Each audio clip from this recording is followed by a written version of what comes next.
This sort of a modern conception of a vampire was really solidified in 1819 with the publication of The Vampire by John Polidori. It was the first in a series of famous vampire fiction of the 19th century, including Joseph Sheridan Le Fanu's Camilla and, of course, Bram Stoker's Dracula. But beliefs in vampires or vampire-like creatures well predate the modern era, and the superstitions ran deep, so much so that they continued into the modern era when various vampire panics led people to exhume the dead under the belief that they were somehow affecting the living. Stories of vampire like creatures, or creatures that either absorb human life force or drink human blood, have existed for millennia, and versions of undead monsters or mythical creatures exist in nearly all societies.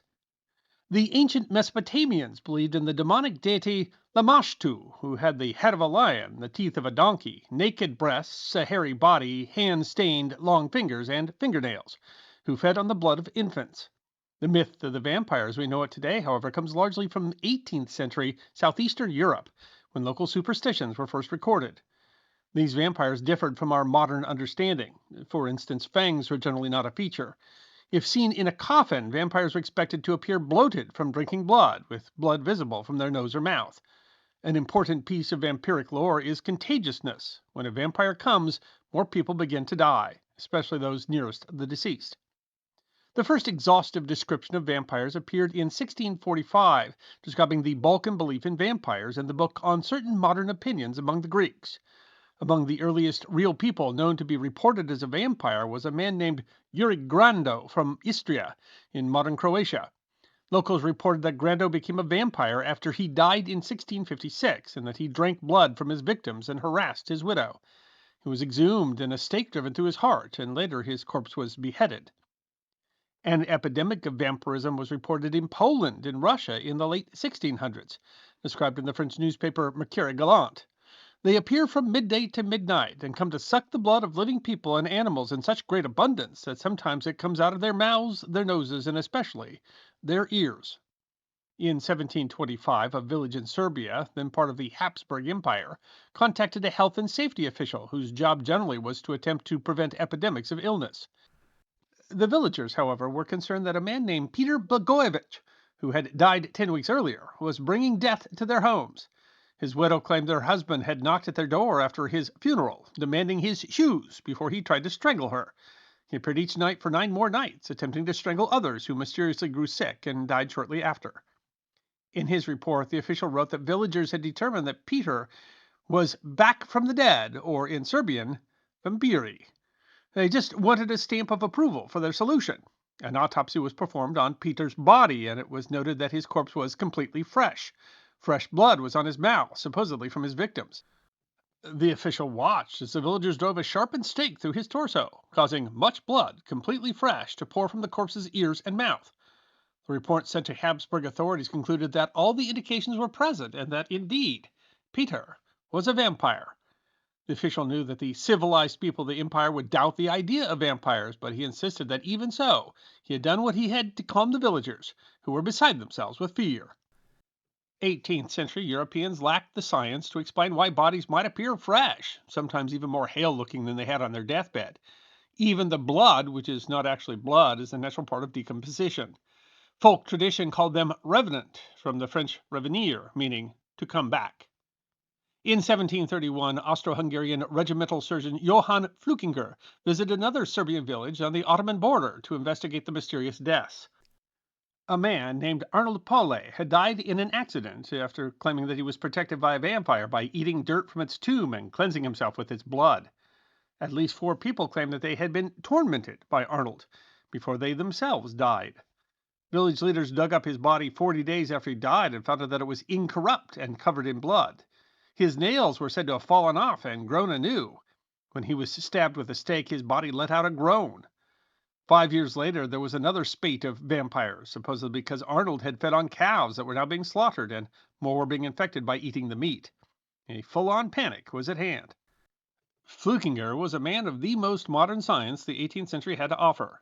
He exhumed the bodies of the suspects and performed autopsies, but he couldn't find an explanation. Some, especially those of Ottoman descent, were labeled vampires, others carefully reinterred. In January of 1732, Flickinger's official report of the incident appeared, which caused panic throughout all of Europe. Despite the onset of the Enlightenment, when reason and science couldn't adequately explain something, folklore dominated.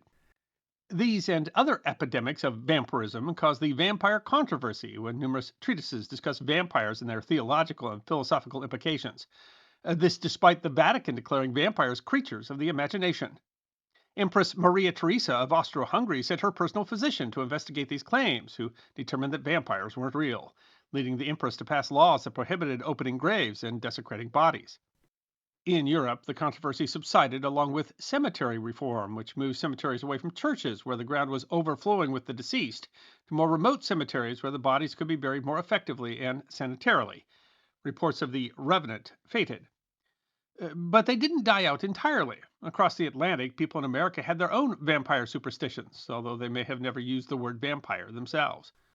During the 17 and 1800s, tuberculosis was the leading cause of death in New England, accounting for nearly 25% of all deaths in the eastern United States during the 19th century.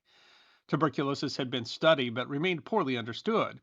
It was called the robber of youth, the Great White Plague, and the White Death, thanks to its death rate among the young and the sickly pallor of its victims. Only in 1882 did Robert Koch definitively identify the bacteria responsible for tuberculosis, proving that the disease was contagious. Still, consumption, as it was often called, was a frightening disease that for many seemed inexplicable. It was common for one family member to die of consumption, only for others to then waste away with the contagious disease themselves. Like the people of the Balkans, superstition led New Englanders to suspect that the deceased had become a kind of vampire, surviving in an undead state by feeding off the life force of its family. If the corpse appeared undecomposed upon exhumation, the solution was to remove and burn the heart if it was full of blood, or even burn the whole body. The lore of the vampire in New England was partially based on the fact that, despite losing flesh from consumption, the second tend to remain active, desirous of sustenance, and maintain a will to live. The vampire was driven then by an insistent desire to feed, forcing it to feed off its relatives. The earliest known reference to the panic in New England comes from 1784, when a letter to the editor of the Connecticut Current and Weekly Intelligencer was published, warning people of a quack doctor who was urging families to dig up and burn bodies to prevent consumption. It already witnessed several children disinterred. Another early account is retold in A History of Vampires of New England by Thomas D'Agostino and Arlene Nicholson. In Manchester, Vermont, Rachel Harris died of consumption on February 1st, 1790. Her husband, Deacon Isaac Burton, remarried a year later. His second wife, too, soon became afflicted with consumption. Desperate for an explanation, Burton decided that Rachel was consuming the life of his new wife. Judge John Pettibone wrote of the incident that Burton and others were induced to believe that if the vitals of the first wife could be consumed by being burned in a charcoal fire, it would cure the second wife. It was reported that nearly 1,000 people turned out for the spectacle when Burton exhumed his wife and had her organs burned to ashes. But despite their efforts, the second wife died a few months later. Reports continued throughout the 19th century, and not only in New England. In 1816, a Swiss family living in Ohio was reported to disinter one of the victims, take his entrails, and burn them in a fire. In 1817, 20-year-old Frederick Ransom of South Woodstock, Vermont, died of tuberculosis, and his father had him exhumed and his heart burned to prevent him from attacking the rest of the family. Ransom was a student at Dartmouth, and his family was wealthy, illustrating the pervasiveness of vampire belief in New England. A body identified as John Barber, discovered in 1990 by children playing in a gravel pit, was found to have been exhumed and reburied 5 years later, had its femurs and head removed and placed in a skull and crossbones design. Barber's chest had been broken, likely in an attempt to get to the heart, another possible victim of the New England vampire panic. In nearby Jewett City, the locals had dug up several corpses in a similar incident. An account in an 1854 edition of the Norwich Courier in Connecticut told the story of Horace Ray Griswold, who had died in 1846 of consumption. Two of his grown sons died from the disease before 1852, and a third followed in 1854. It was then that locals decided to exhume the bodies of the two deceased sons, which they burned on June 8, 1854. Michael Bell, a Rhode Island folklorist, has documented dozens of other vampire exhumations. The belief was widespread enough to receive comment from newspapers, which mostly called the beliefs odd or curious. Henry David Thoreau wrote in his journal in 1859 that the savage man is never quite eradicated, after reading about an incident of exhumation and organ burning in Vermont. In 1873, Dr. Lucy Abel reported to the State Board of Health that a family had resorted to that horrible relic of superstition of burning the heart, and that the dead and the ashes were swallowed by the survivors in hopes that the fatal demon would be exorcised. At some point during the 1800s, a black man, it's unclear if this meant African American or Native American, named Bristow Congdon and several of his children died of consumption.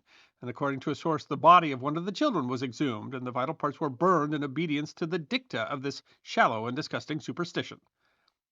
Probably the most famous case of the vampire panic came in 1892. In Exeter, Rhode Island, several members of the Brown family contracted tuberculosis. First, the mother, Mary Eliza, died in 1883, followed in 1884 by the eldest daughter, Mary Olive. By 1891, more members grew sick. Daughter Mercy, usually called Lena, and son Edwin. And Mercy died at 20 years old on January 17, 1892. Edwin, described as a big, husky young man, had left for Colorado in hopes of better air, but returned in 1892 in a dying condition. If the good wishes and prayers of his many friends could be realized, friend Eddie would be speedily restored, read one newspaper. Mercy had died of galloping consumption, a version where the afflicted seems unaffected for years before suddenly and rapidly weakening and killing the victim.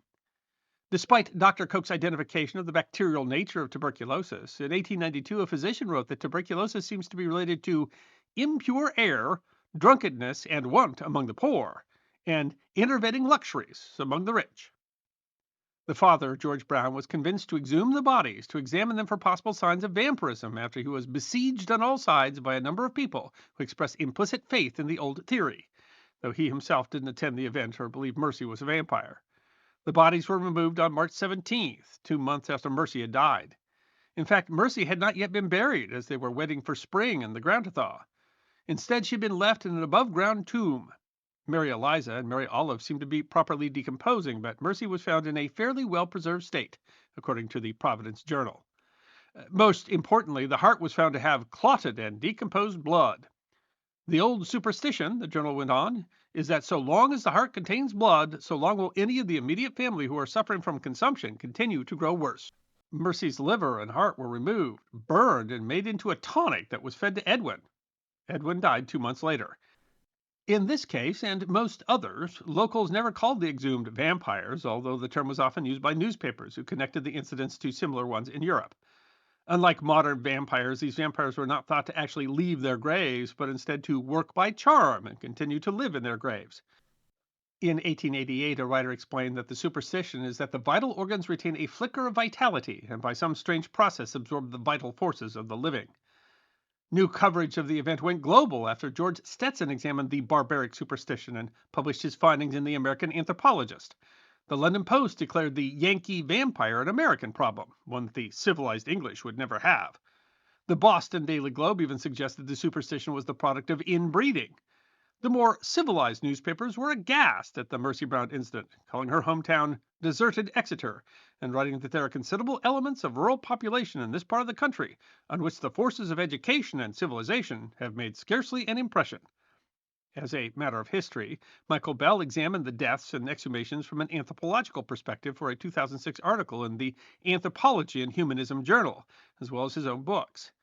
He emphasizes how fringe areas like rural Rhode Island were different from Calvinist majority regions and had unique perspectives. There, they perpetuated what we classify as magical or occult beliefs, including things like folk remedies, dowsing, and natural lore. The vampire belief was an effort by those people to cope with illness and death, which they couldn't control. Things really started to change in the middle of the 19th century. Germ theory started to be more accepted, even though that took more time in the sorts of rural areas that believed in vampire mythology. But perhaps just as important was the rising prominence of embalming. Between 1856 and 1870, 11 different patents were filed in the United States regarding embalming. Abraham Lincoln's body was embalmed for public viewing, and when embalming came to the rural areas, it really put an end to the vampire because embalming involves removing the body's blood, which means, of course, that no blood would be left in the heart. But the story of Mercy Brown kind of took on a life all its own. You find it frequently mentioned in things like television programs and podcasts. Clippings of her story were even found among Bram Stoker's papers, leading some to speculate that she might have been the inspiration for the character Lucy in his novel Dracula. I hope you enjoyed watching this episode of The History Guy, and if you did, please feel free to like and subscribe and share The History Guy with your friends. And if you also believe that history deserves to be remembered, then you can support The History Guy as a member on YouTube, a supporter on our community at Locals, or as a patron on Patreon. You can also check out our great merchandise shop or book a special message from The History Guy on Cameo.